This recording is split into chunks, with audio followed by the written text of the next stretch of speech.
We're starting. Oh yeah, it started.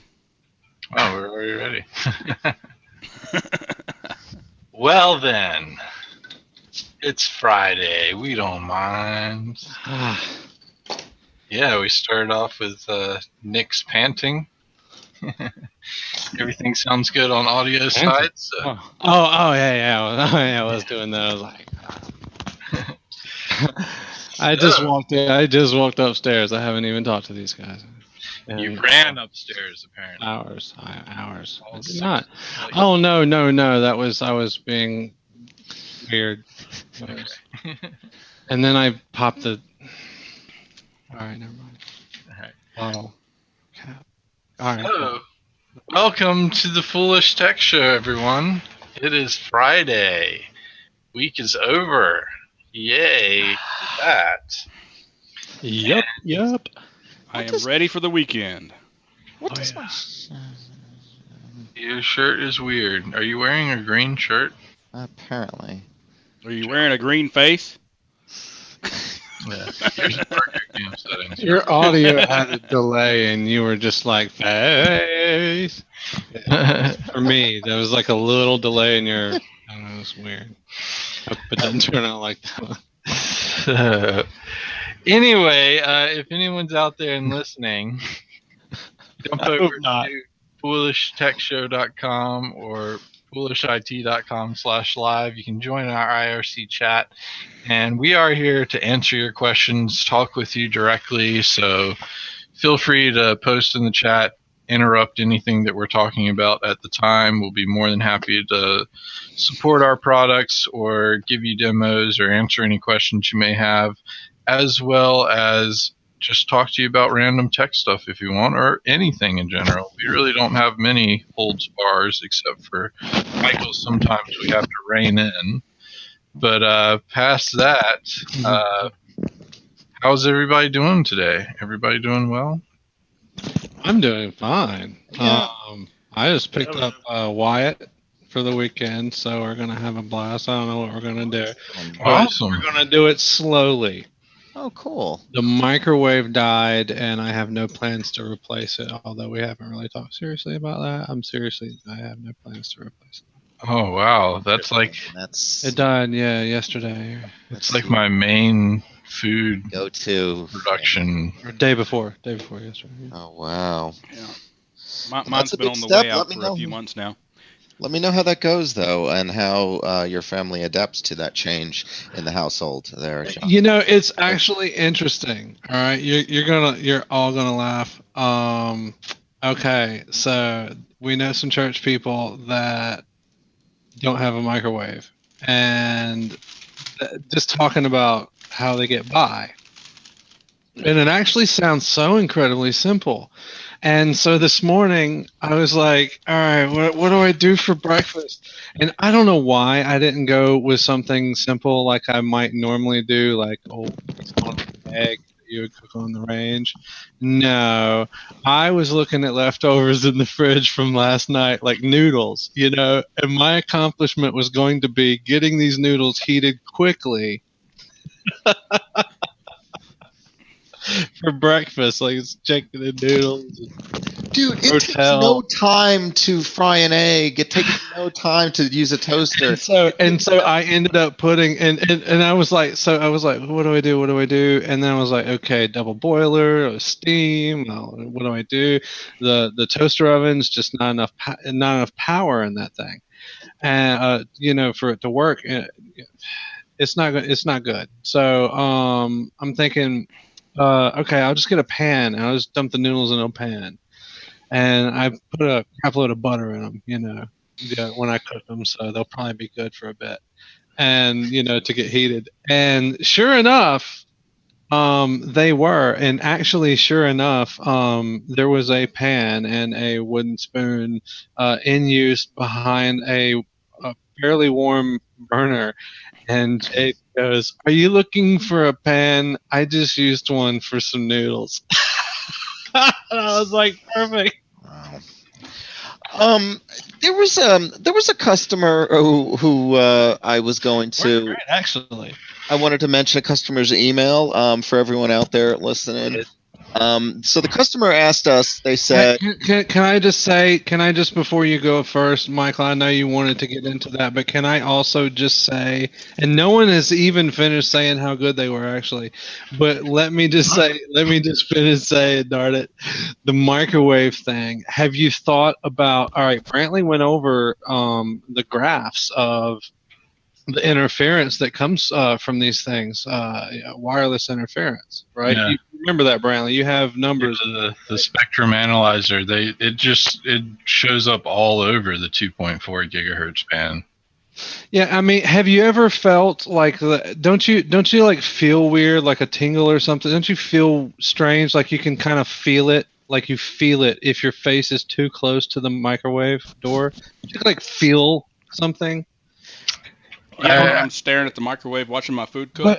But you know, and that's like gotta be I'm sorry, I've done that too my whole life, and it's really not smart. You know, it's kind of one of those you know, it's probably what's killing us and causing birth defects. And well, I mean, that's like, it's bad. And you know, and the other thing, so I started reading about stuff on the internet last day. Oh God! And no, seriously, if you're talking about changing like molecular structure of food, this happens, you know. And I'm not talking about exciting the molecules to generate the heat, but I mean, actually things get different, and you know, textures are different when they come out, when something comes out of the microwave.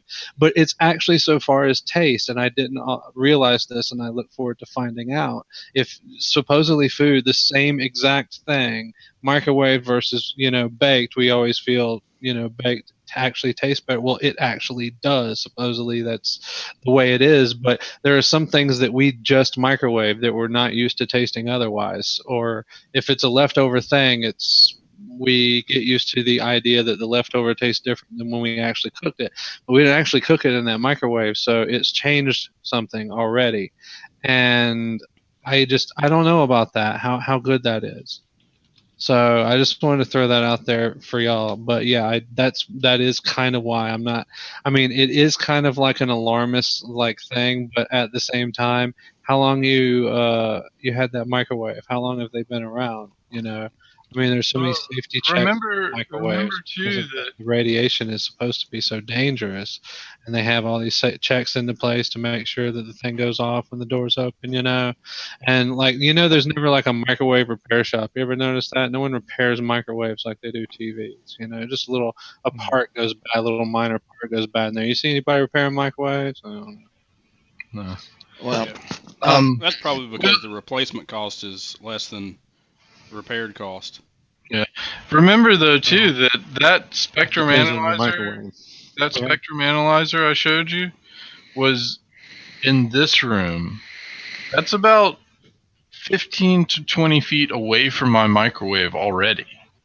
Yeah. So, like you're talking, you have to get out of your Wi-Fi signal range to get outside of what it's pumping out. Like standing in front of it, that just gives you a higher jacked up level. You're still getting it in most of the areas of your house, so you have to like go outside while you're microwaving shit. You're like, did it rain yet? Does that really have any physical impact on you though, Brantley? And that is the other thing, because it is the same bands that we're pumping Wi-Fi through. Like I said, I have 7 Wi-Fi devices right here, right now. That's all pumping. What's the difference then? Why are the microwaves considered so dangerous? Well, I think the microwaves are just considered dangerous if you're inside. Like they do actually have shielding. That glass is actually. I mean, they do kind of cook things, and my Netgear doesn't. Yeah, but that's the microwaves are a much higher power, like concentration of it. And they have shielding around them. Even the glass itself is shielded from the microwave stuff escaping too much. But it's like that. It's like taking that. It's like taking your Netgear and amping it up 1,000. Like Glenn was talking about. He gets more than that. But you know what? And I respect that there's shielding all around the thing. But there's still an awful lot of holes in the microwave, vent holes and other kind of holes and things like that. And look what Glenn even said. Did you hear what Glenn said? if you ever look around the cracks of the door of a microwave, come on. You gotta think about it like this, though, John or Nick. You gotta think about it like if you put your hands up there, are your hands gonna get hot and start boiling? Oh, no. But if you put your hand inside of a microwave where you fix the door, so that's true. That's true. It's going to start hurting your hand very quickly. So it's a big difference in a lot of concentrated waves versus just. That's true, and what in your point may mean that we don't have to worry in the next room. But I mean, still, if you're staring at the microwave like this, there might be a problem, and there might even be a problem with the. But I do it just for kicks. You're right. It makes you feel better. It's like all those pens and by the time you pull it out and ingest this molecularly altered food. What I'm saying is that as long as you don't start feeling hot while you're around the microwave, you're probably okay as far as not microwave. Yeah, if you start feeling warmer, then you should. But Bradley, I mean, you're just going on the idea that there's just like that is the effect that you would have or not want or whatever. I mean, there could be other things. I mean, you already have the sensitive supposed real. What is it? I read both. I guess I don't know the electro thing sensitivity mess. I know there's that town of nice people in West Virginia. But I mean, they think I consider living there every once in a while. I mean, it's just like landline. I just need like wired. I need technology, just no wireless. That's cool. Yeah, but they think that all of that stuff is like everything. But you know what? I mean, they may actually be onto something. I don't disagree. I think cancer has increased incredibly. It could be that like we don't hurt from it, but it affects us, and that those sensitive people just happen to hurt from it instead of silent, like not affected or whatever. Yeah, I don't think we really have any idea if there are long-term effects or not. Yeah, I love the tech, so I don't care if it. I love the tech too, and I have it all around me. I mean, I've got that new access point, that new Ubiquiti AC Pro thing. You mean you have that new death ray behind you? Is that what you do? I do. Right there. It's right there too. Right. So how's that thing working out, John? Nick? I guess it's awesome. I have about the range that I had before. I would love to say I have more range. I don't know that I do. I haven't really looked at actual numbers. It's just everything looks in the same ballpark. What I know is what I haven't really tested though is network performance and data transfer. And I guess I need to get around to it. I just haven't done that. What I can tell you is that the switch, the Tough Switch Pro, and the security gateway are super awesome. Both Ubiquiti, and my network, everything just seems better. And I haven't rebooted anything, and I haven't lost connectivity lately, and there's not anything strange going on with the devices in the house. Everything that was in the house is now in the house now, and like there's nothing strange going on, or in strange internet losses here and there. I was there while Nick was setting it up, and it was extremely easy. Like he was very excited about how easy things were to set up with the various products, plus the amount of actual power he had behind the easiness that he was doing. Oh yeah, the GUI, the user interface has tons of awesome power, and actually I'll show. You have to run a controller on something, so I have. I can connect to my network, so I'm not running it, am I? Yeah, this is cool to show off. I'm a fan of this too. So, but let me know when you're done. I do want to get back to that other thing, John or Nick, rather. So, but this is more important. Well, what's more important? Oh, I was just going to say, like, this is the little thing. I don't know what does that look like on the live bits? It's fine. It's fine. Like a little tiny window. Okay, so that's all that. This is all that you get, and this communicates with the with the security gateway and the access point. It doesn't yet communicate with the tough switch, so I still manage that directly from the web interface. And this launches a web interface too, but it oh shoot, share. Sorry. But this web interface is it's actually it's just Java. It's all local. Hang on there. Forgot my login, and I don't want to see that anyway. Yeah.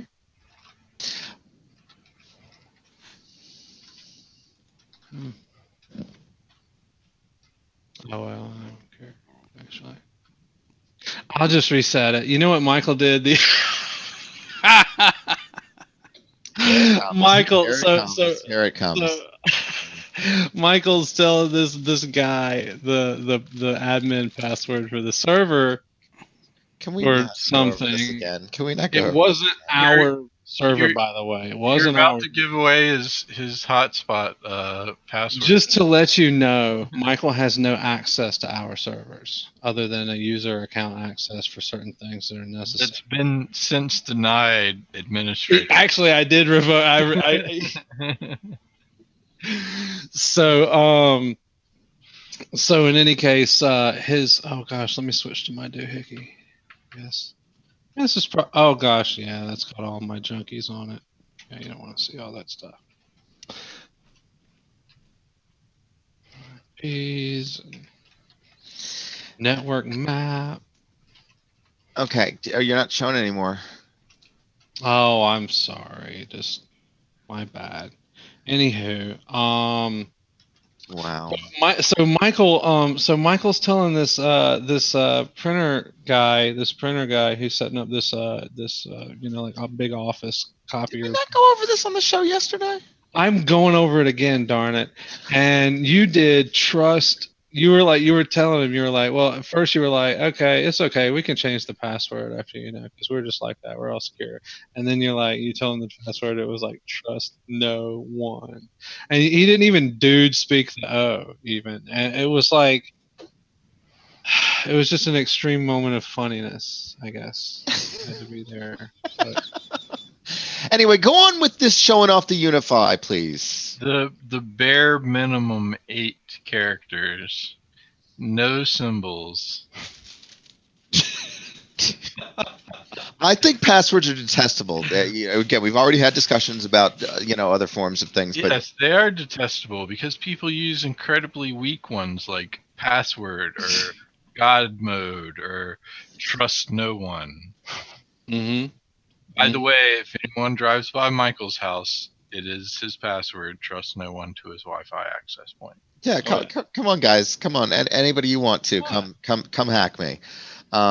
Please feel free. I don't have any problems with it. I trust all of you out there, so thank you. Anyway, would you please show off these UniFi stuff, and let's talk about some technology here. Oh, I guess, I don't know. This is just I probably should have a zoomy thing. How's that screen share looking, Brantley? It looks good. The window does look a little bit small on resolution, but it's not that bad. Nick, if you just Control plus, I think that'll be fine. All right. Thank you, RTM Tech, for mentioning that. I do, look into some of the things that'll be more that I talk about a little bit, and I like to prognosticate if I can sometimes, but. Michael, by the way, I don't know if you saw in the IRC chat, but Glenn had mentioned that he has a bottle of chill pills in stock.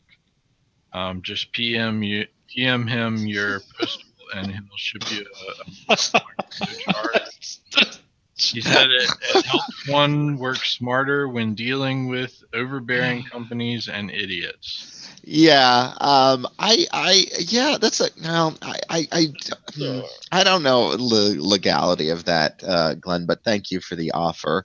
I certainly appreciate it. But I seem to have weaned myself off of the meds pretty well. I haven't gone too far down the rabbit hole. If that does become a problem, though, I will certainly seek medical attention.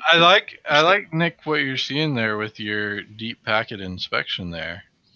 Well, I just Checking like that deep out, packet yeah. inspection in general, but Yeah, I just turn that on. I sense most of that's coming from Facebook.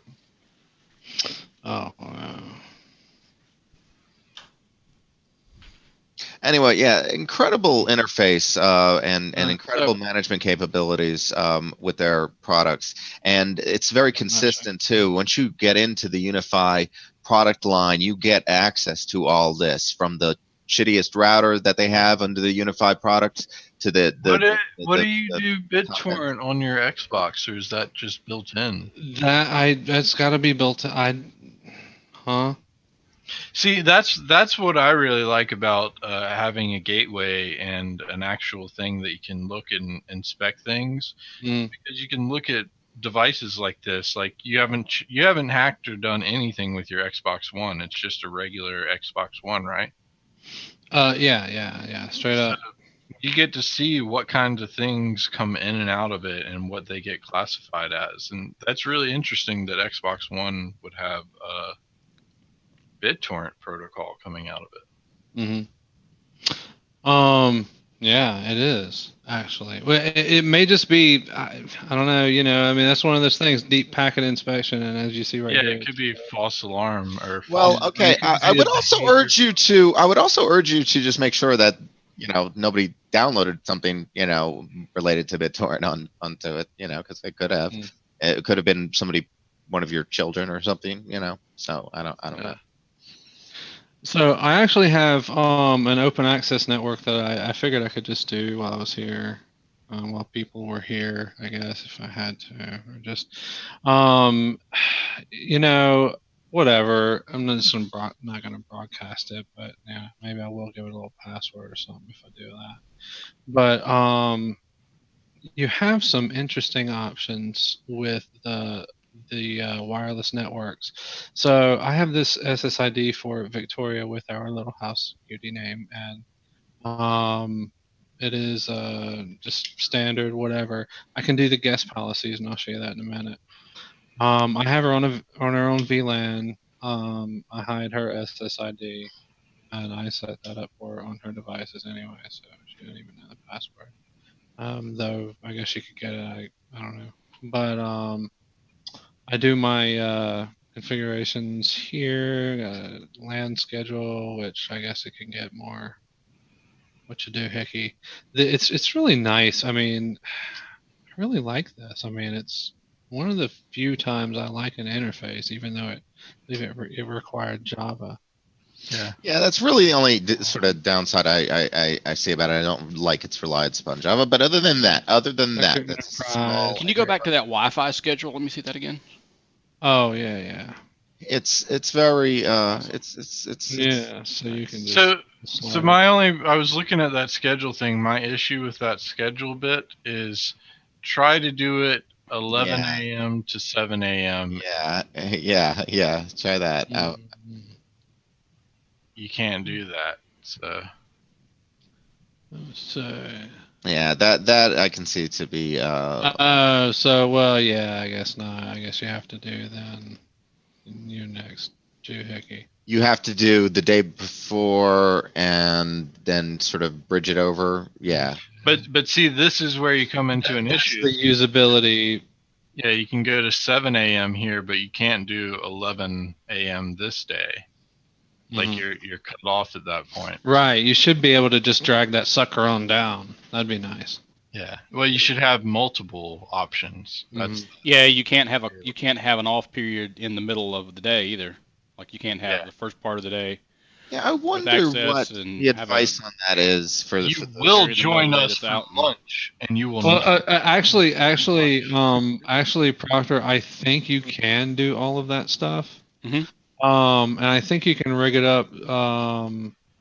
I bet there's a way you can rig it up now, but the basic gist of the controller software is it's unfinished. They're always putting updates to it. Phoenix, by the way, And we had already talked about the Trump being hacked another day. You must for have. things that involve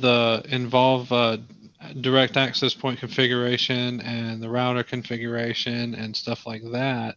In addition to being constantly upgraded, most of the user interface for this is like, I mean, it's like a tiny fraction of what you can do with the CLI. Basically, is what I'm. Okay, yeah. So if you have a command line interface on top, Right, you have a command line interface. It has a console port. Everything has a console port on it, or is capable of that. I actually got a console data cable. It's similar to what Citrix is. Yeah. I have a Citrix. Yeah, actually, the cable I bought is for Citrix, but I would use it with this gear. Is it Citrix? I thought it was something else. Yeah. Whatever. Not. Well, you know what? Cisco. There you go. Yeah, you had me confused there for a minute. Yeah, Cisco. Yeah, what are you talking Blah, blah, blah. Oh, I hope you didn't pay much for the Cisco cable. I don't know what I did. Okay, good. Yeah, I have no idea. So I also have my VLAN on guest policies, and it also has this neat little thing, little unscheduled power save delivery thing. I don't know. This has got all kinds of junk I haven't really read about, but sounds good. Sure. So I've got these VLANs that you can just create all your whatever Madoohickeys here, and you have nice options. I would have to make a new one to enable a lot of these or change some of the features to open up this new network. So you do get a lot finer control over what your guest networks get. Oh, you can do that right here. I thought I was gonna. Yeah, it's like hopefully like it's one of those. Hopefully, with every release, they introduce more, features and whatnot. I'm gonna do that. Guest control with the guest portal that I've enabled for the Whatchadude. I can redirect them to URL, do a hotspot, password, promotional. All the pro stuff. Like you can kind of do most of that. I guess really. All the things that I would think I would want to do, but I don't. Why would I want to do that at home anyway? Really. Yeah. RTM Tech has a good point. RTM, not all those console cables are interchangeable. Cisco's is specifically proprietary for Cisco, and it's not necessarily duplicated by UniFi or them or anybody else. But that's a very good point. I mean, I learned that. I've taken some Cisco courses actually, and that's a very valid point there. User groups. You can put people in user groups. I can put people on a certain wireless network or VLAN or what other things on the user group. Yay. And limit their bandwidth, I guess is the point. Limit the download and upload. So like I'm going to limit Victoria actually. I think hers is done by the network, but I don't know. A lot of weird things in here. There's like configuration in here. I haven't, see that. Y'all shouldn't see that. I haven't enabled any cloud access or anything remote, so or shown you my IP yet. Phoenix says VLANs are the best way to do it. VLANs, yeah. That's what I got. All the VLANs. I love the just whatever. I just link whatever I want to it. Statistics. Yeah, I was gonna say, what do the statistics look like? I don't know. It's been running for a couple of weeks. Let's see what's happening here. I haven't turned on any history things, saving stuffs actually. I don't think anything beyond anything default. I haven't set anything up actually yet. Phoenix says nice. Yeah. So Nexus player master bedroom. Really? The Nexus player in the master bedroom is all time. No. Most active client. That's me. That's me. I'm bad at. That's me. Yeah, RTM Tech says he's liking the interface. Yeah, I've been a big fan for UniFi. I actually recommended it to John as well, although he doesn't like to point that out. But I had mentioned it to him because of experiences I've had with it. Oh, And he'll like to point it out when he finds something wrong with it. oh, absolutely. Why'd you recommend this to me, this piece of crap? You're gonna get it if you find something wrong with it. Yeah, Just like that Netgear. God. RTM, I don't know if you caught it. Terrible recommendation. RTM Tech, shut up, please. I'm tired of hearing of that. RTM Tech. I don't know if you heard us before, but the only downside to the interfaces is the Java console that but it's web interfaces. Attach. Superpowers attached. I mean, it's not a Java console, a Java backend, but you know what I mean. What's the insights? Yeah, let's check that out. I was just going to point out because mine got run around that, of course, you can do your fixed IPs it's a fixed IP DHCP reservations. So. Oh wow, that's nice. Tells you the manufacturer straight up. It basically queries the MAC address and data for it. Yeah, that's nice. Did you have to name some of those items yourself, or what name is it going off of? Yeah, I named all of these items myself by default. It goes by the MAC address. Okay. That's it will pull network. It will pull kind of like network protocol names and things here and there, but anything that's still labeled, I think it still kind of labels everything by MAC or that's actually not. That's not. No, that's what that one. Yeah, that's a network name. Yeah, that's what a host name for any I haven't Android changed is. that host name. Yeah. So I guess that's one of the things I had with the setting up my default IPs and static IPs, because I don't like setting static IPs on the device. I prefer to set them on the gateway. Yeah, me too. Yeah. Just have them DHCP that, so it makes it a lot nicer and easier to work with, in my opinion. And it does. Yeah, see, I have no. Ooh, look at this. But a lot of times it's hard to figure out what device is what with just a MAC address. Without having to go and find that device and being like, what? There's a Ubiquiti in the hood. There is? Yeah, that's not a near access point. A Ubiquiti. What? With open security. Yeah. That must be the they must be doing that with the free Wi-Fi on the beach. They must be using that. Oh yeah, of course. A professional. I mean, a lot of conference centers use Ubiquiti. A lot of public Wi-Fi uses Ubiquiti. At least the good ones do. Yikes. Nick, you're gonna have to restart your router and spoof some of your. I know. I'm gonna have to do some work here when we get done. I've done some mess. Hey, you know what I haven't done is go through some of the network traffic of some of the devices with a lot more network traffic. So yeah, I haven't. I guess I could. Oh, it's also a lot of the stuff is, to me, this is useless, but you can actually do the maps and all the all the wireless maps and all that crap in here if you want to spend the time doing that. Yeah, and do a floor plan and layout. Yeah. That's awesome. You start with a map.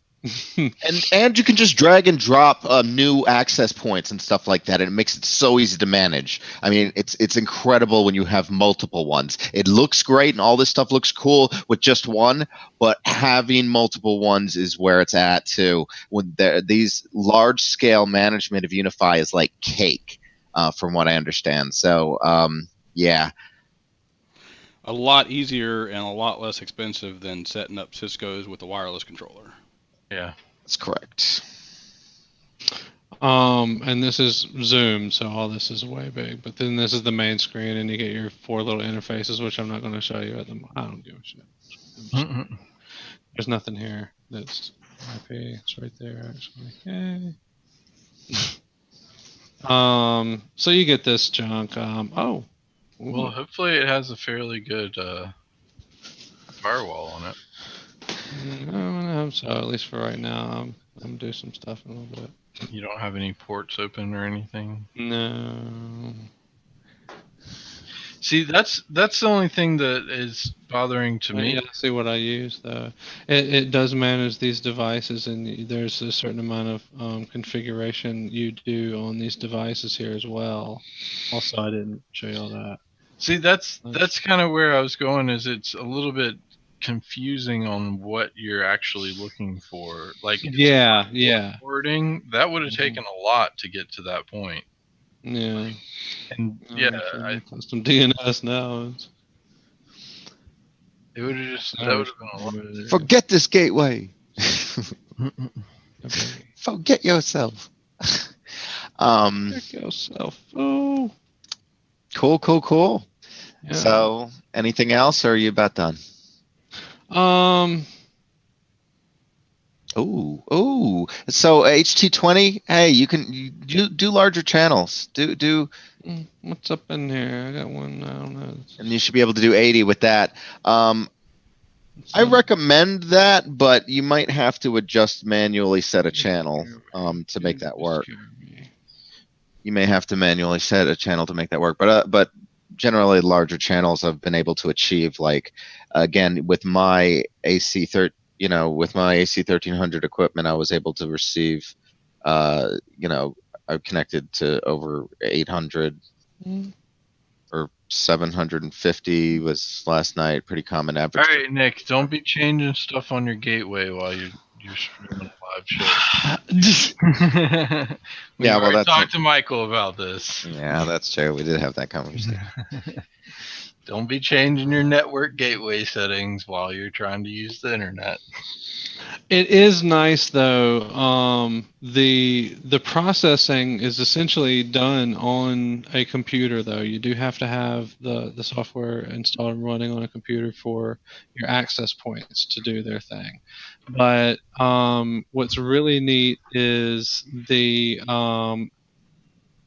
is when like I had to roll back Windows, and then when I restored, I thought, oh crud, what about the data on the access point? And the software was nice enough to store that on the device itself. Yeah. Even though the device wasn't using a lot of that data, it was like the whole profile was stored on the device. It's just. We'll see. You have to understand that you're just connected to a web browser through a local, basically, web server that Java is running, and the actual like configuration and all the data is dumped to the devices themselves. So you could take those devices away, and they would still work in the manner that you've configured them. In other words, you don't have to have the software running all the time. You don't even have to have the Java thing running all the time. I'm pretty sure you do actually with the access point. Well, like for data collection maybe, and for some of those additional statistics and things like that. No, I mean to like connect to the network. I don't think. I didn't think. Network Are you sure? I'm pretty positive. Like I had to start this up one day because I couldn't connect to my wireless. Yeah. I didn't think that was the case.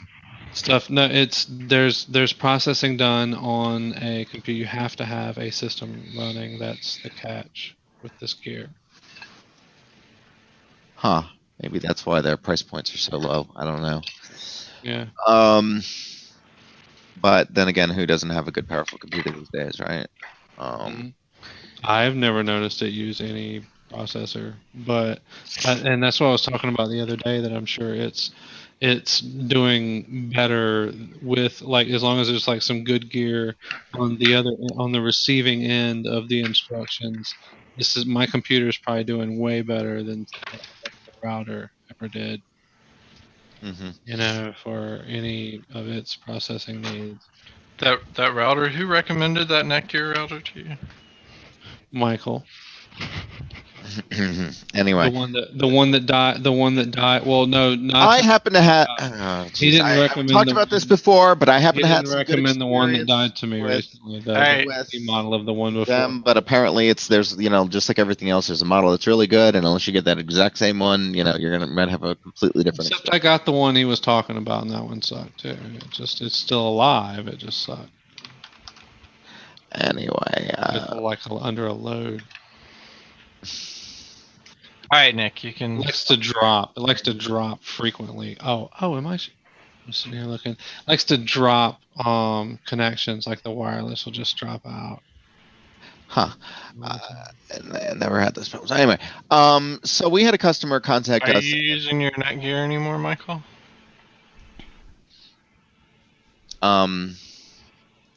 Nope. No, because I was unable to put. I told you I was unable to put what the firmware I wanted onto it. Oh, and it's supposed to have. Oh, and then this stuff's supposed to have the band steering. You saw the band steering, and it has the zero handoff. All the neat. The beamforming, implicit and explicit beamforming. It's Yeah. got all kind of crazy stuff and like it's got this handoff. So when you have multiple access points, it doesn't drop the connection when you move between access points. Oh, I was talking about something else, but okay. Yeah. Yeah, you're talking about something else, but it's got that too. Yes. It's all nice. Awesome. Check it out. Okay, Glenn's talking about I went to ClearOS, but then I grew up on SmoothWall and back in the interface. I didn't like the layout of the ClearOS. I rather want to use pfSense, but it's just too much time to set up. And that's Brantley talking. I don't know. Yeah. Thank you for reading my stuff, Michael. Okay. But anyway, a customer contact. Can I say this or no? A customer. Are you just talking about the customer that contacted us with an email that we didn't do anything with? No. Okay. No, If it's not that one about the Mac stuff. Yeah. But I was just So is we it don't about the Mac stuff? Yeah. No, then don't. That's dumb. Don't talk about that. Oh. Anyway, Chrome OS you can load onto a Raspberry Pi now. Yay. Oh, did I tell you guys I ordered an Droid C2? Droid C2? You told us you tried to. I know, but I actually ordered it now that I used a PayPal account. I had to use a PayPal account. What are you going to use it for? That's for me to know and you to find out. Note out there, Michael has a PayPal account. Anyway, so with no payment methods attached to it, but that should be quite useful if anybody wants to hack into it. And yeah, the password is trust no one, so you can go into that if you want to.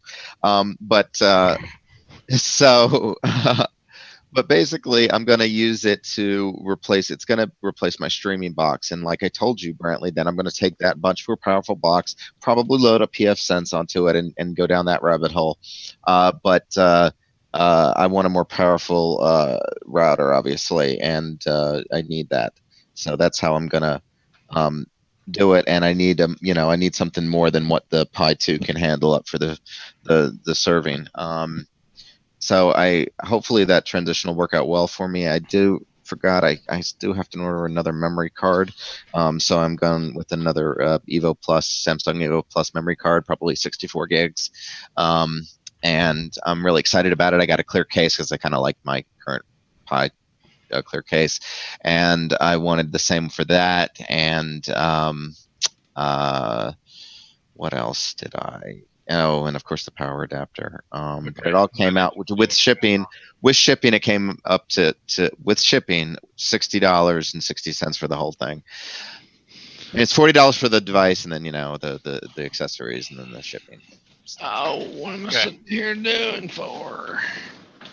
So earlier today, PhilThex posted that TeslaCrypt has been identified as using WMI now. To remove shadow copies, they're actually using WMI. So bypassing vvsadmin. Yeah. Mm-hmm. I mean, I'm surprised it took this long for them to get to that point, but that is weird. Yeah, and actually, RTM Tech, I did get your PMs. He had a couple links for the Raspberry Pi 3. I'm just reposting those. Oh, let me post where I purchased my Odroid from, because you can purchase it. There's distributors in America.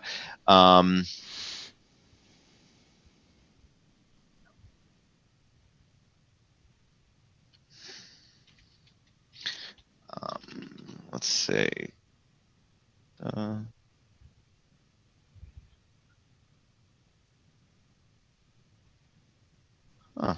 that's interesting. I was just Google's.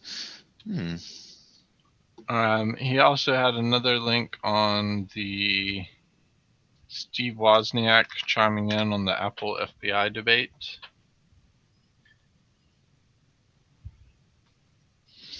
Let me see.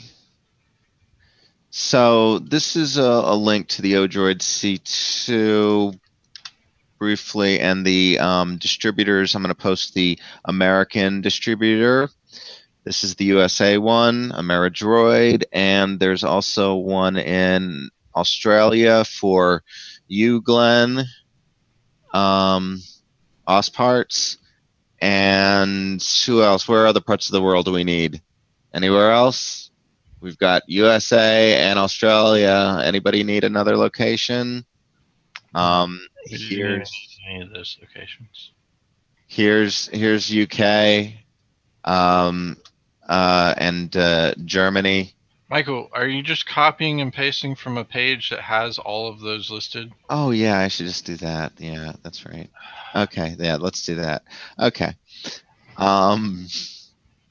All right, and so anyway, go back to what you were talking about. But if anybody wants those, they can be purchased for relatively reasonable prices, and the shipping's like $6, so not too bad. So there's an interesting article about a spring cleaning for your computer, mentioning things like cleaning off your mouse and keyboard, and dusting off your screens, dusting out your components, uninstalling software, and my most interesting thing is the deduplicating data. I've always had a big issue with this, so I'm actually currently checking out this new item that they pointed out here, DupeGuru. They actually have a couple of them for just regular files. It's supposed to use some heuristic stuff as well. A music edition and a picture edition, which I imagine like actually compare music's waves and picture images more across formats even. So I thought that was a pretty interesting one. I'm currently in the process of testing out how well it dedupes files. I have hundreds of gigs of stuff, but I know some of those are duplicates, so I always am looking for things that will help find and be able to delete those files easily. There was another page that actually listed out a few dedupe utilities. I actually haven't heard of any of those, so I was going to test out a couple of them, depending on how this DupeGuru ended up working out, but that is the top one on that list as well. So, do y'all have any experiences with deduplication software? Oh. No. It's such a pain for me because I know I have duplicate files out there. Because I'm always making a backup of my user profile before I format and reload, and then I have a backup of that. Probably has the same files that are in a different backup somewhere, which are in a different backup again somewhere, which are probably in the same stuff that I re-downloaded when I reinstalled the OS again. So it's kind of a pain with those.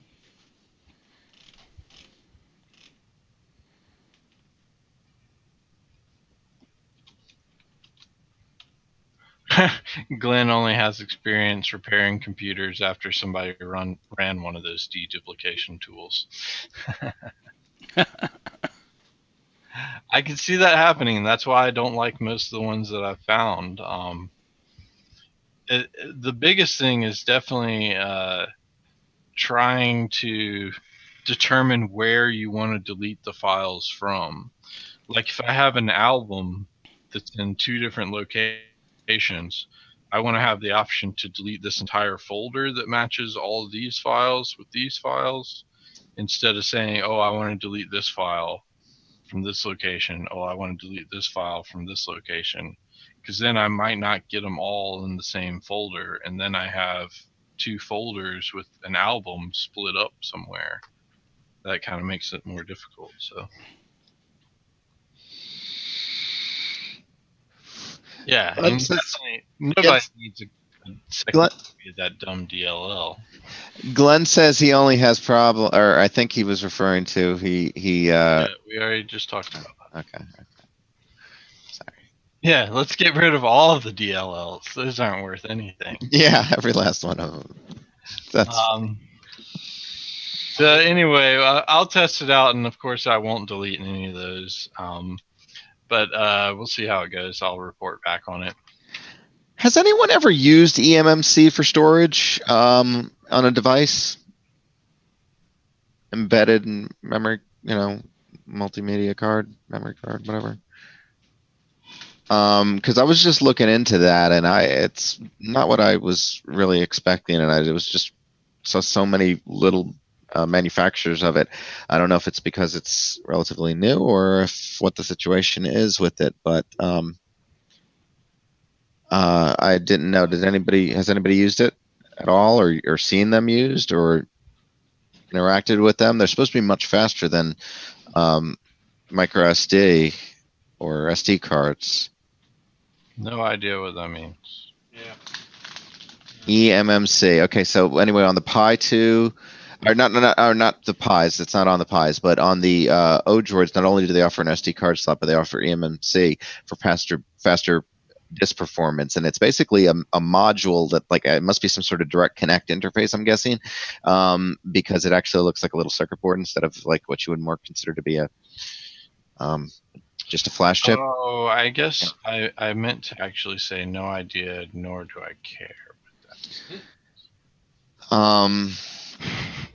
Let me see if there's a description of what the... What I do care about, though, is Domino's apparently built a bot to deliver me pizza, so I don't have to deal with that pizza person anymore. I just have a robot that delivers my pizza. I can't wait for that to show up at my doorstep. Let's see the eMMCs. Yeah, let me see where the eMMCs are. They talk about this down here. eMMC. So you don't order from Domino's? I would if there was a bot that delivered the pizza for us. Yeah, the eMMC is a permanent attachment to the circuit board. There's also a drone that flies underwater. That's pretty fun. Oh, it can do up to Domino's 400 robot megabytes. looks pretty cool. It does, doesn't it? Wouldn't Yeah. that make you want to have Domino's? Oh, Brantley, eMMC can do up to Completely 400 megabytes a second. So it's definitely the fastest interface for Flash attached to something like the Pis or Michael, the only eMMC that I've ever seen that's worth it is pre-built into your device. So if you're talking about adding eMMC after the fact, then it's not worth it. It has a connector, in other words, for it, though, my device. And so I could use that for the primary boot storage versus an SD card. The only ones I've ever seen that are worth it are ones that are integrated directly into the device. If you are trying to attach it after the fact, I have not seen any that have become worth it. So But you've never done it. You're just telling me your only experience with it is that, so you don't know what the alternative really is. I've seen people that say eMMC sucks. And Really? The Tetra has it. They went with that for the Tetra, and the only reason they said they did it is because they could get it built in, not have it separately attached. I mean, what is the difference between when you say built-in or separately attached? All I'm saying is that there's the connector, whether it's pre-populated at the factory, or whether it's added on after the fact, should make absolutely no difference. Absolutely none. It does. That's not what my understanding is. And the only thing, there are differences between the interfaces, and like the SPI protocol isn't supported under eMMC. But if you want performance, apparently eMMC is the way to go, and it's much more Glenn direct. says they're crap, and they're no better or faster than a SD card. Did you get the version 5 that was just ratified, though? I'm specifically talking about the... your integrated add-on chip going to be... it's 5.0. Yeah, it's so you probably, Glenn, you're probably been exposed to the earlier standards, and those, yes, were slow. Michael, why don't you tell us about it once you get it and test it out? I didn't know. I'm not going to order it because they're expensive. Do you know how much the eMMC things cost? Like 32 Okay, gig so ones are like $70. Price comparison, it's not worth it. $70 for 32 gigs What when I you're can get saying is in price 10 comparison, times. not worth it. It's 10 times more pricey, but it's also an order of magnitude faster as well. So, Okay, so either it's not worth it for you to get, or it's worth it for you to get. it's not right now. It's not worth it if Okay, it so comes it's down in not price. worth it. Let's stop talking about it because it's a waste of time. No, it's not a waste of time. Totally a waste of time. It's just as much as a waste of time as this article that tried to tell me things that I should try doing before I downgrade from Windows 10, and not a one of them had anything to do with me downgrading from Windows 10. I actually don't care about any of these issues that they suggested. Glenn had mentioned he had seen issues from Windows updates on Windows 10 as well. At least I think that's what I picked up from him.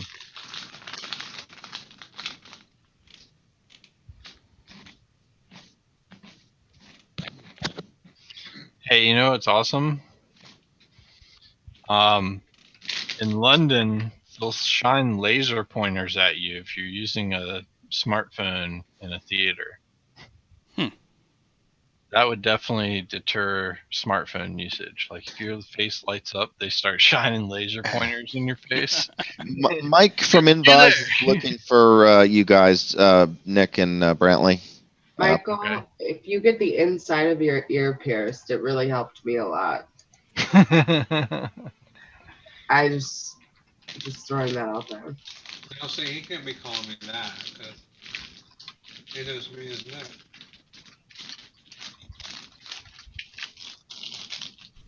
At a 2 kV shock. Oh God, are we talking about like self-treatment with? What are we talking about? Oh.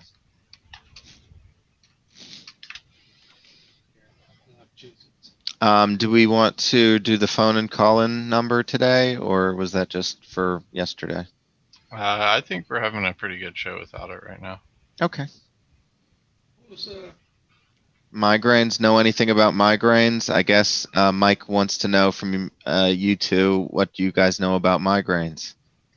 Self-treatment, as far as self-treatment and making it go away is concerned, he says. Johnny just gave the answer to that. Johnny I used to have really bad migraines like every single day, and I got the inside of my ear pierced because they're like, oh, it's a treatment, blah, blah, blah, blah, blah. And I haven't had a migraine since I got it pierced.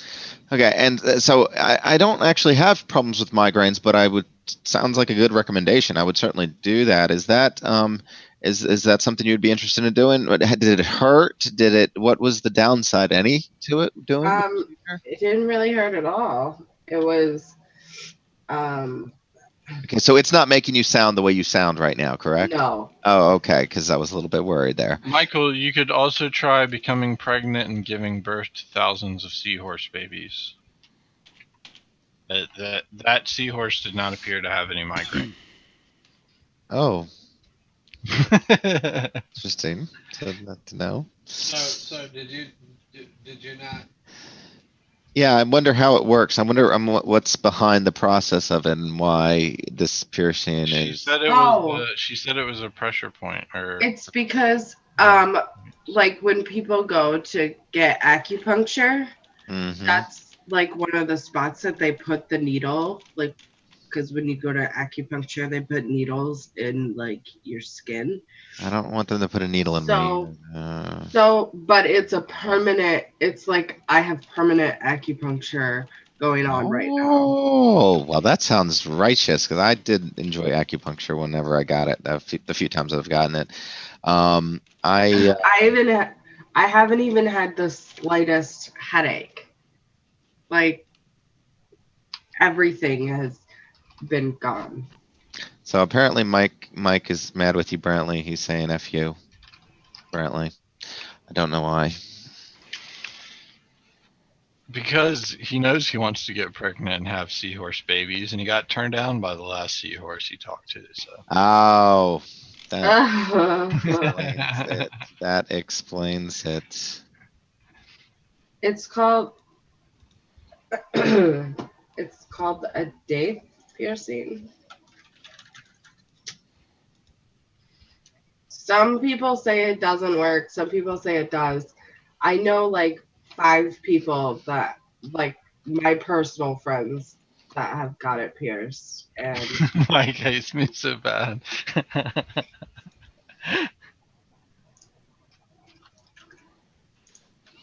Sony's apparently working on a PlayStation 4.5 with VR and 4K support. Interesting. Hey, for all of you that have not set up your Yubikeys, here is a very nice in-depth article for it. Man. Oh, by the way, I was just going to ask you about that earlier today, Brantley. I was going to do that this morning, and you were not around. What were you gonna do? Oh, and I forgot to show you all on my UniFi how it shows every client when they connected and how much data they used and where they connected from and when they disconnected. Anyway, Which part were you gonna set up with when they was roaming to a new frequency channel thing. I'm sorry, what? Yes, Michael, advise you have to get a diamond. It has to be a real diamond, not that Zubik or Rubik zirconium shit. I just have a curved barbell. She's lying. She's got a 10-carat diamond, and that's why it works. No, I don't. What part of the YubiKey were you gonna set up, Nick? Like it. There's 3 parts that I used mine for. The UTF is extremely easy to set up, and it just depends on if your service accepts it or not. It does have to be done in Chrome right now, but Firefox is well on its way to supporting it. And mainly it's Google and Dropbox and GitHub that support U2F. And usually it's just an option in their security setup for 2-factor authentication. The other thing you can do with it is set up the one-time password or static passwords, which I use the static passwords. So like I have a password for a service, and then I add that static password onto it, or vice versa. I use the static password and then add a keyword to it. And then the last thing is setting it up for the Google Authenticator app. That's the most difficult. That's what I was actually wanting to do today. Basically, you have to go through and just recreate each one of your Google Auth setups. Yeah, but that's not too bad to do. I did it, didn't I?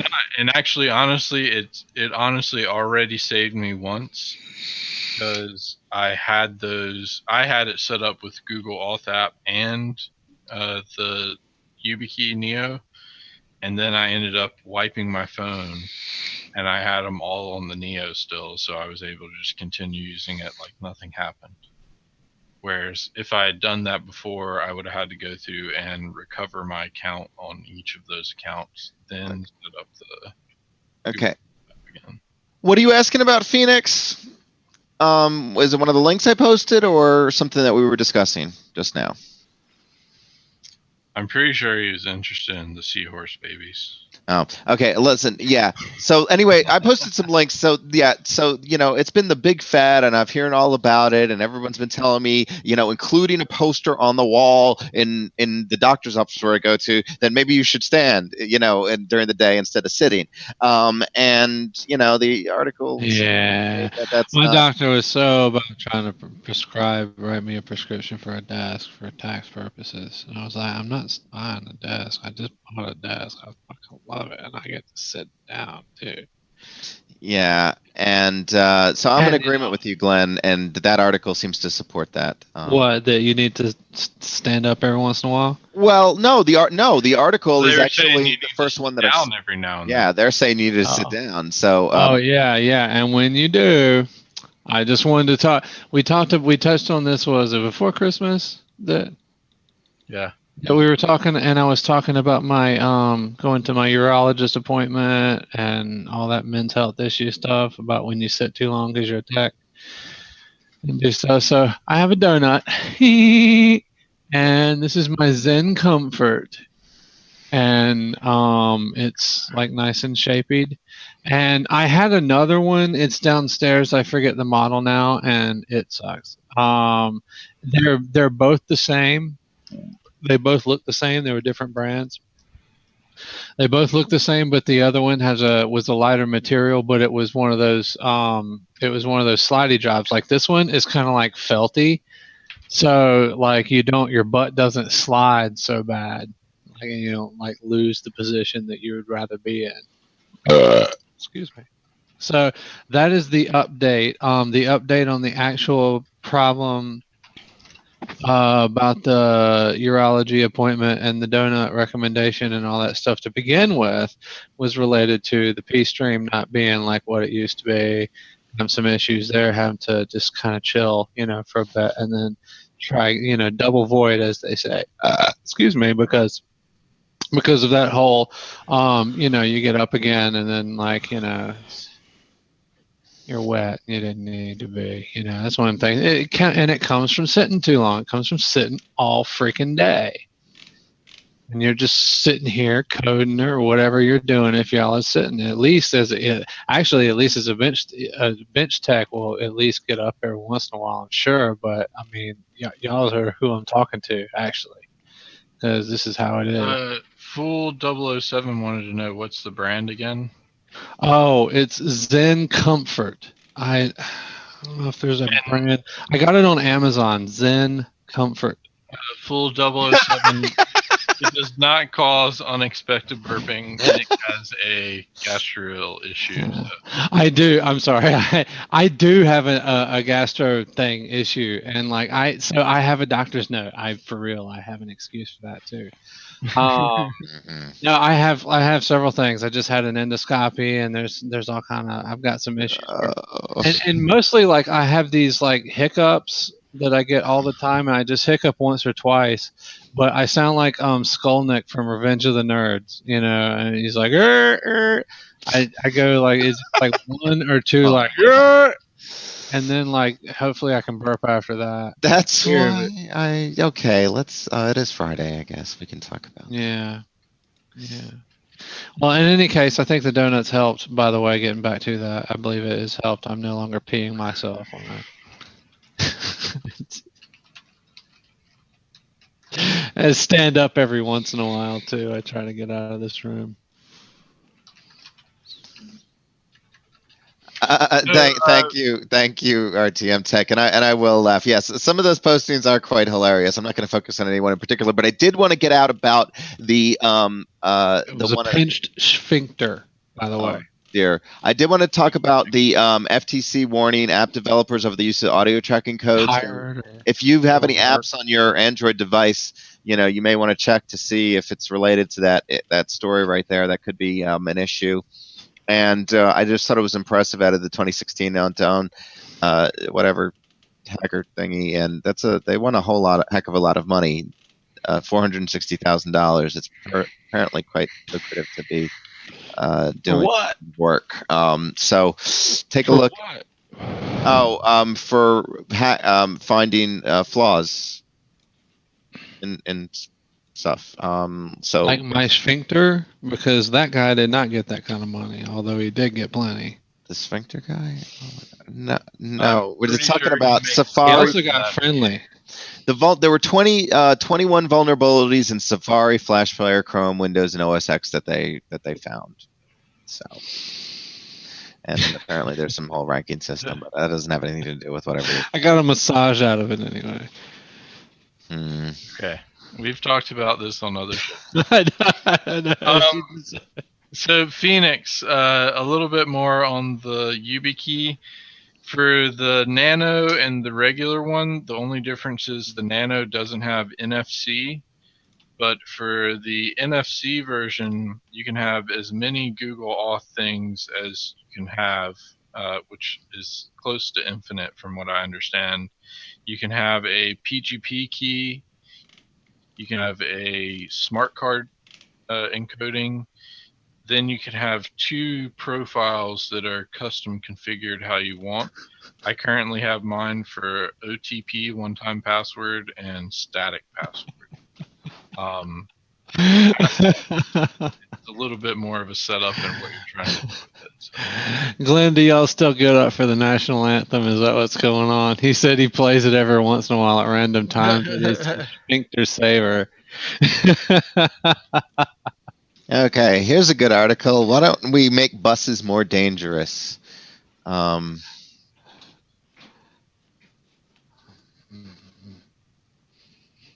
Maybe I could have not included that other part at the end. How about this, guys? Nobody knows what happens when I go. That's my fault. Let's try that. That's for a little bit more info on the Yubikey, you can check out this page, which, let me find the better one here. Yeah, for individuals. So this will give you a little bit more information about it if you're looking into it, Phoenix. I highly recommend it. It's worth the entire $50 for the full Neo NFC version. This one is the one that saved me when I reset my phone, and this is the one that I use the most. I only have the Nano just because I wanted to try it out, and it actually works really well on this setup here. So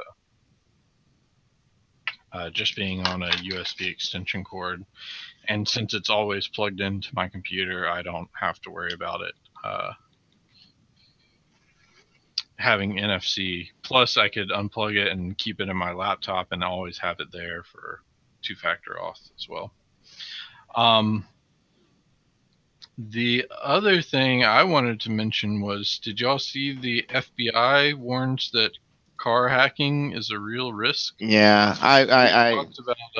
we had talked about over-the-air stuff, but this is actually like taking over your car and turning it off or making it go. Well, there's all those videos. I mean, do you remember? I thought we talked about them, but there were several videos where they did do that, and they they're all over YouTube, in fact, and the fact that they should have been warning about this, before. Why does some person have to post a YouTube video before the FBI realizes that they need to do their jobs on a daily basis, not just retroactively respond to people, maybe proactively respond to issues?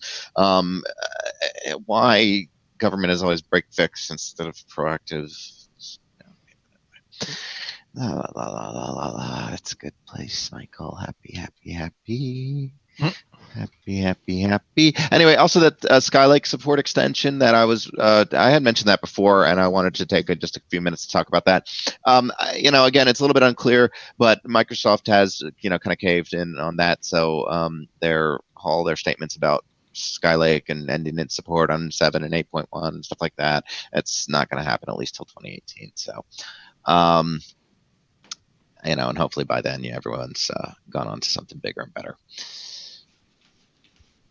Anybody interested in the Warcraft movie? I don't play Warcraft. I'm not really interested in that at all. It looked like an interesting movie. I'm just not.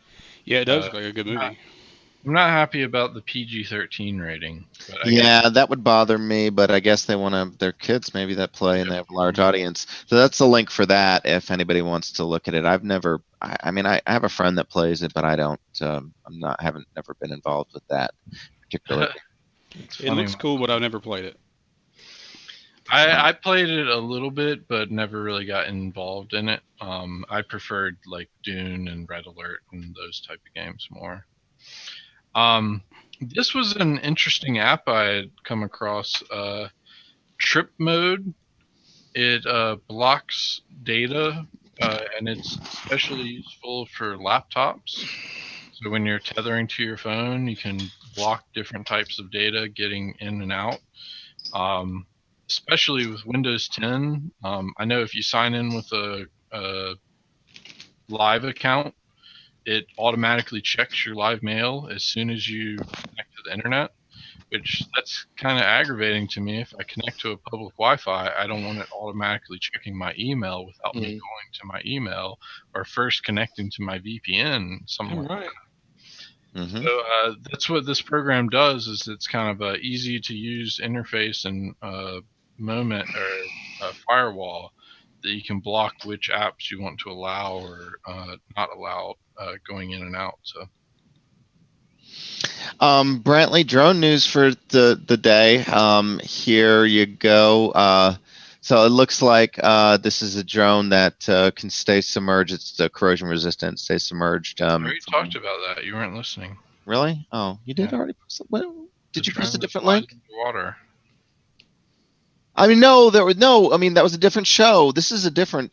This is different. This was today. I just posted a link that is the drone that flies underwater. The Johns Hopkins link, or did I find a different one than you? I don't. Okay, forget it. Forget it. I'm sorry. I wasn't paying attention. I'll find it. I think it was before the. I just didn't remember you talking about that. But I could have. I just briefly mentioned it. Okay. Anyway, I just thought that was kind of interesting. For stealth projects, long-term things. I don't know. It just seemed kind of. Gizmodo. I posted this link. Oh, a Gizmodo link. Yeah, I'm sure they would have covered it too. Flying drone can hide underwater for months like a nuclear submarine. There you go. Yeah, that's the same one. Yeah, same exact one. For any writers out here, how do y'all feel about this motivation technique? Apparently, it keeps you focused on writing by deleting your progress when you stop. So if you stop for any period of time, it starts deleting your stuff line by line. I would get pissed, especially if you pass out.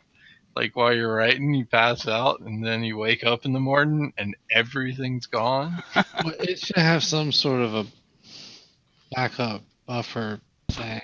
What do you guys think of this? What happens? Inactivity detection. I mean, it should stop at some point.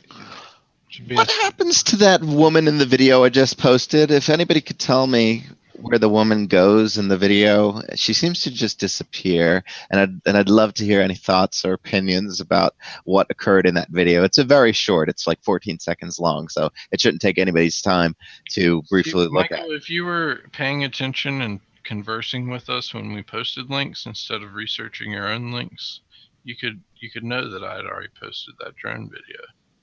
Oh, yeah, the drone video. Okay, you didn't post the disappearing woman video, did you?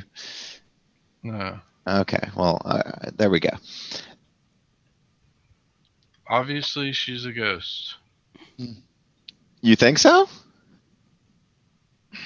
Obviously. Doesn't she sort of look like Amy Schumer too? Or no, she doesn't look at all like Amy Schumer. Yeah. Okay.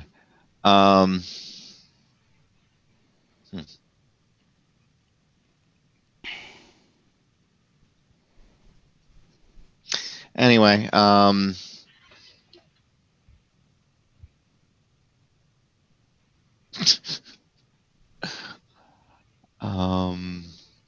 you don't have anything to talk about? It's a little bit slow. Because we're looking at your damn video. It's 14 seconds! I mean, come on, we're watching it over and over to see if we can see the clip where they cut it, obviously. Yeah. Well, guys, I need to call it a day. Somebody let me know when the show's over so I can cut off the broadcast. Well, we can go ahead and wrap it up. We've already gotten to an hour and a half, so. Have we? Well, we're close to an hour. Oh, hey, here's something to... Apparently always rounds up, by the way. What do you think the constitutional argument the Fourth Amendment provides the encryption debate specifically? Oh, well, yeah, we talked about that. There was the Harvard Law professor that argues that it's illegal. Yeah. Yeah, well, there's actually not an amendment, but there's a law that prevents it. I don't remember exactly what the law is. That prevents what? That would prevent the court from ordering companies to break the encryption. That's right. Yeah, he's right. Parker's right about that. Well, the thing with the Fourth Amendment is the right to search and seizure, and that was actually like the first point brought up for the phones. Like, it wasn't until 10 years after phones were out there and about that they had a Supreme Court hearing over what the legality of the Fourth Amendment applied to phones. And Yeah. at the time, they had actually said that it did matter, that there was no search and seizure, that the government could tap phones and Yeah. it would be invasion of privacy. Yeah, that's why they can. So, for instance, when you travel to the, when you travel that decision and that outside or to this country, they can confiscate all your equipment and go through it and shit. They can just take it and look through it because they apparently all those laws about terrorists and all that other stuff. Yeah, they can just, if you're passing over a border, they can take all your shit and they don't even have to give it back to you. Well, it occurred to me. I just wanted to stop actually because I've been I've been agreeing with Mr. Private here, Michael, for quite a bit, actually, on a number of things involving encryption and the debate and everything else. And so I read, just to leave as long as we're leaving. There we go. Good old Steve Gibson's blog last week. I finally got around to my RSS feeds today. He actually reminds us that the Fourth Amendment, the right of the people to be secure in their persons, houses, papers, effects against unreasonable searches and seizures shall not be violated, and no warrants shall issue, but upon probable cause, support by oath or affirmation, and particularly describing the place to be searched and the persons or things to be seized. In other words, but the court has to uphold it. In other words, if the people who interpret the Constitution say that's irrelevant, here's the way it's been interpreted. A man's home is his castle, and that's his encryption, and that's yours, and you can't have it. No, but your home isn't your castle when the cops have a warrant, and that is totally constitutional. That's exactly constitutional. But the warrant has to specify the location and the items that they're going after. They can't just say, "Oh, broadly, blanketly, we want everything." You're still going to just find whatever you find, and that's what you got. So it doesn't really matter. They know what they're going after, Michael. The other thing, not all the time. Well, in this case, and in the big case, and the thing is that they just have to have an idea of it, like a general idea, basically. Well, they can have a warrant to find a specific item, not find that item, and still find incriminating things and charge that person against it. Mm-hmm. But there is something called forbidden fruit. There is something called forbidden fruit, and I'm not going to tell you why I know this, but other than my cousin's a cop in Virginia, actually. Maybe it's just a thing there, but they can't really do that. They can't. There are a lot of things they can't do. As far as charging people with finding something, if they weren't there for that. I don't know. I don't know. That's what I remember for some reason. I can't tell you the example, but it kind of happened to someone I know. And they were able to ease out of a situation with law enforcement because the law enforcement weren't there for that purpose.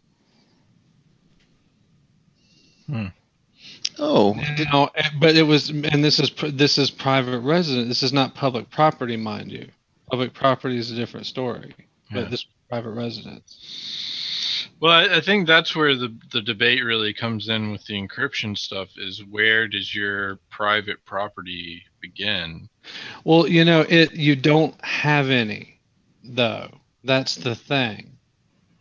There isn't any, according to the Fourth Amendment, if there's a reason to search and see. All right. Well, this was a terrible topic to bring up right before Proctor has to leave. So.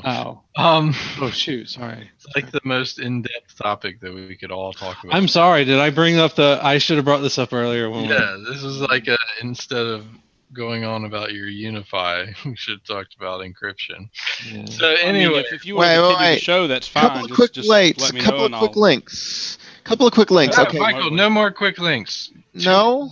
No, We'll no. talk about it on But I will stuff go we'll on talk to about. say that Steve also and his position is thus the Fourth Amendment states that the information on that phone not only is okay for them to demand to search under the Constitution, but it's also constitutional for them to force Apple to crack it open. Steve says that But it's not constitutional for you to have to give the password to them, because that's self-incriminating stuff that you complete.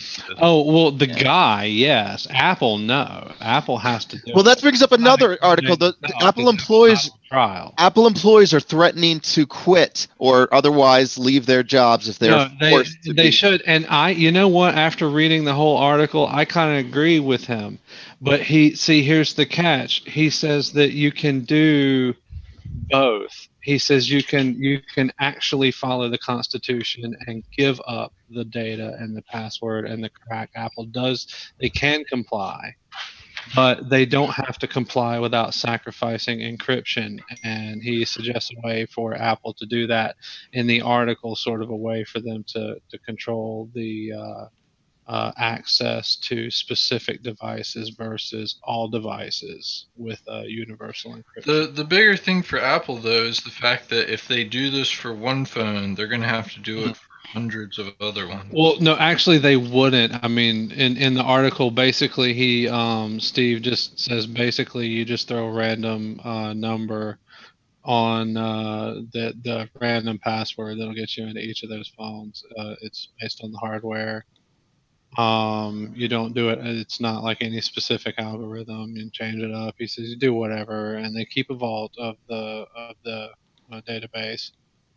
And Apple, when they need to comply for a court order, they hand over the key to that one particular phone, and that's it. You don't get a backdoor to the encryption. You get that phone. And even then, what you get from that phone. So you're saying that Apple is and even then, what you get one for each one, is still going to be subject to the laws of the jurisdiction that is getting that access.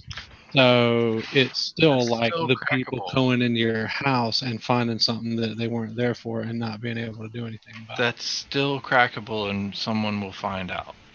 There's no way to just give a random number for each device with a hardware ID. They're going to have to. I don't know. You should probably just read the article. I'm not going to argue on Steve Gibson's behalf against you with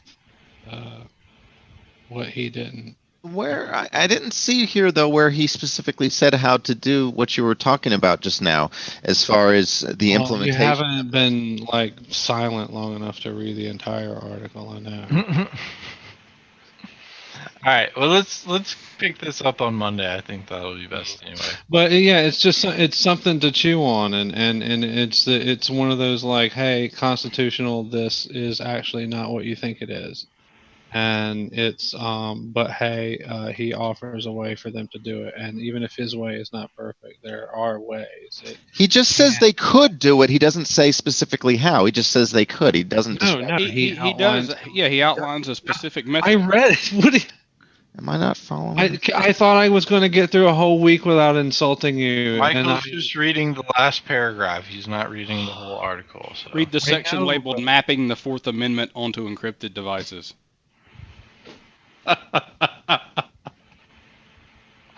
I tried so hard. I really did. You almost made it. It was Friday. So, all right. Before he gets too many more chances, thanks everyone. But again, it would require Michael.